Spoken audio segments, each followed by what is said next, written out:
बोलिए भक्त और भगवान की।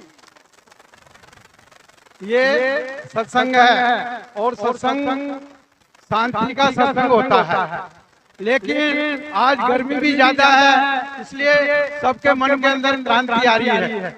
ये हमारा सोटवा का पानी भी थोड़ा कुछ गर्माहट में है, इसलिए कुछ तो ऊपर की गर्मी है, कुछ पानी की गर्मी है और कुछ दिल की भी गर्मी है। हाँ, तो ये सत्संग है और सत्संग में कहते हैं मेरे भाइयों कि रामायण में भी बाबा तुलसीदास जी लिखते हैं कि बिनु सत्संग विवेक न होई और राम कृपा बिनु सुलभ न सोई। यानी अगर सत्संग में अपन लड़ेंगे और झगड़ेंगे और ये काम करेंगे तो सत्संग हमारा और आपका सबका करना बेकार है। क्यों? सत्संग किसके लिए होता है? मिलाने के लिए। योग किसके लिए होता है? मिलाने के लिए। और योग किसके लिए होता है? इस संसार से उन्नत होने के लिए। तो अगर आपको योग करना है तो उस परमात्मा और आत्मा का मिलन होगा, तभी योग होगा। अब आपस में आप और हम दोनों लड़ेंगे तो इसका पार नहीं पा सकते हैं। क्यों? ये आत्मा की गाड़ी है, जिसको चलाने के लिए आत्मा रूपी डीजल डालना पड़ेगा। जिस प्रकार कहते हैं कि अगर गाड़ी में ब्रेक न हो तो दुर्घटना निश्चित है, और यदि आप में और हम में संस्कार और मर्यादा न हो तो ये पतन निश्चित है। यानी पतन निश्चित है। फिर सत्संग का मतलब ही क्या होगा? इसलिए सत्संग कर रहे हैं आप और भगत सब, हम भी सत्संग के लिए आते हैं और भगत लोग भी सत्संग करवाते हैं। और ये सत्संग की बड़ी महिमा है। और राम जी कहते हैं कि निर्मल मन जन सो मोहि पावा और मोहि कपट छल छिद्रन भावा। जिसका निर्मल मन होता है, काम क्रोध मद लोभ और अहंकार नहीं रहते हैं शरीर के अंदर, तो मैं उसको प्राप्त होता हूँ। कोटि भी बदलाग जाई आए शरण तजो नहीं ताई। यानी करोड़ों ब्राह्मणों को मार कर भी और जो मेरी शरण में आ जाता है उसका मैं उद्धार कर देता हूँ। जबकि कहते हैं कि कर्मों की गति गहन है, फिर भी भगवान कहते हैं कि करोड़ों ब्राह्मणों को मार कर भी यदि मेरी शरण में आता है तो मैं उसको उद्धार कर देता हूँ। तो ये भी गलत है कि करोड़ों ब्राह्मण अगर मार दिए और फिर उसका उद्धार कैसे हो जाएगा? क्यों कि कहु न सुख दुख कर दाता और निज कृत कर्म भोग सुन भ्राता। जो जस करई तो तस फल चाका और कर्म प्रदान विश्व राका। जिसने 100 ब्राह्मणों को मार दिया है उसका उद्धार कैसे हो जाएगा? हमारे राम सिंह भाई साहब भी कहते हैं कि जो यानी महाकाल का भक्त है, अकाल मृत्यु वो मरे जो कर्म करे चांडाल का, और काल भी उसका क्या कर सकता है जो भक्त है महाकाल का।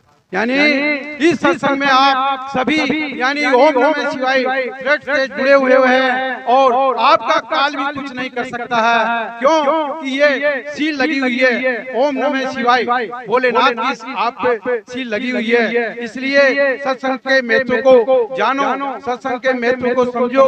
यही सत्संग का सार है और यही जीवन का सार है, नहीं तो ये जीवन बेकार है।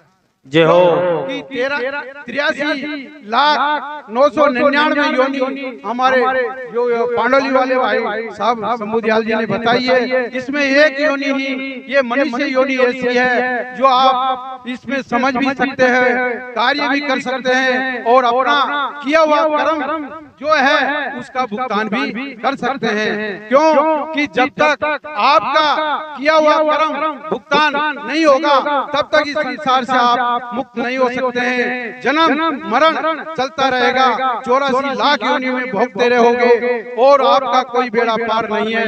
एक ये योनि ऐसी योनि है जिसमें आप सत्संग करते हो, भगवान की पूजा करते हो, भगवान की आराधना करते हो, भगवान के गुणों का गान करते हो, माता पिता की सेवा करते हो, गुरु की सेवा करते हो, गाय ब्राह्मण की सेवा करते हैं। जब भगवान भी अवतार किसके लिए लेते हैं कि माँ बहनों के लिए अवतार लेते हैं, ब्राह्मणों के लिए अवतार लेते हैं, गायों पे जब अत्याचार होता है तो उसके लिए भगवान अवतार लेते हैं। नहीं, भगवान को भी अवतार लेने की कोई जरूरत नहीं है। क्यों कि अपन सभी अगर पूरे पापी हो जाएंगे तो उसके लिए भगवान को भी अवतार लेने की कोई जरूरत नहीं है। क्यों कि उसमें भी 10%, 5% जो भक्त होते हैं उनके लिए जब उनकी त्राई ऊपर तक जाती है तब जाकर भगवान अवतार लेते हैं। क्यों कि जब पृथ्वी पर अत्याचार बढ़ता है, गाय रमाती है और गाय से जब पृथ्वी का रूप धारण करके और गाय के रूप में वो जाती है और ये कहती है, देवताओं मेरे से इस पृथ्वी पर जो अत्याचार हो रहे हैं वो सहन नहीं होते हैं। तब जाकर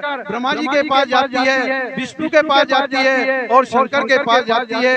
तब वो कहते हैं कि भाई हमसे तो कुछ होने वाला नहीं है, हरि व्यापक सर्वत्र समाना और प्रेम के प्रकट होए में जाना। क्यों कि भगवान सभी जगह विद्वान है, भाव का भूखा हूँ मैं, भाव एक सार है, जो कोई भाव से बचता उसकी बेड़ा पार है। भाव बिन कोई मुझको पाता नहीं, भाव से जिसने माँ बाप की सेवा की है और अपने पास रखा है तो दुआ उसकी कबूल होती है। ना 11 रखने से कुछ होगा, न व्रत करने से कुछ होगा और न उपवास करने से। एक मुसलमान और हिंदू में जब टकरार होती है तो मुसलमान कहता है, अरे हिंदू भाई बोलो क्या है कि तुम्हारे शास्त्र में एकादशी का व्रत करते हो आप 11 का। तब वो कहता है कि हिंदू एकादशी व्रत साधे और दूध संगाड़ा सेते हैं, अन्न नहीं त्यागे मन नहीं हटके, पारस करे सगोती। यानी तुम कहते हो कि हम 11 का व्रत रहते हैं, रोजाना दूध संगाड़ा फल लेते हो, पेट तो वैसे ही भर लेते हो, फिर तुम उस परमात्मा से मिलना चाहते हो।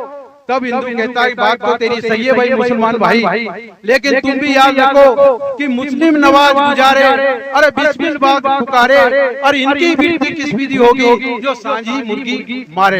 यानी तुम भी 1 महीने का रोजा रखते हो और अल्लाह बिस्मिल्लाह करते हो और जब ईद का समय आता है रात्रि के समय उसी समय मुर्गी पर आरा चला देते हो। तो बताओ आपकी गति कैसे होगी? उस मुसलमान ने कहा भाई बात तो आपकी भी ठीक है, यानी बात तो आपकी भी ठीक। जब कहते हैं दया धर्म का मूल है, अरे पाप मूल अभिमान, तुलसी दया न छोड़िए जब लग घटने प्राण, परि सरिस धर्म नहीं भाई और पर पीड़ा सम नहीं अदमाई।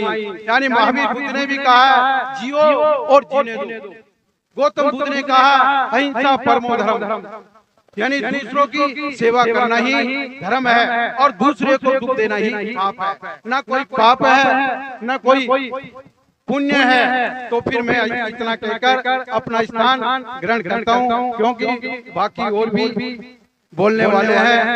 गर्ग साहब, आपने बड़े विस्तार से हम सब भक्तजनों को, हमारी माता बहनों को और हमारे अतिथियों को बड़े विस्तार से हम सबको प्रभावित किया। इस मंच के माध्यम से आपका कोट कोट धन्यवाद करना चाहूंगा और आपसे भी आग्रह करना चाहूंगा कि तालियों की गलगलाहट। जय हो।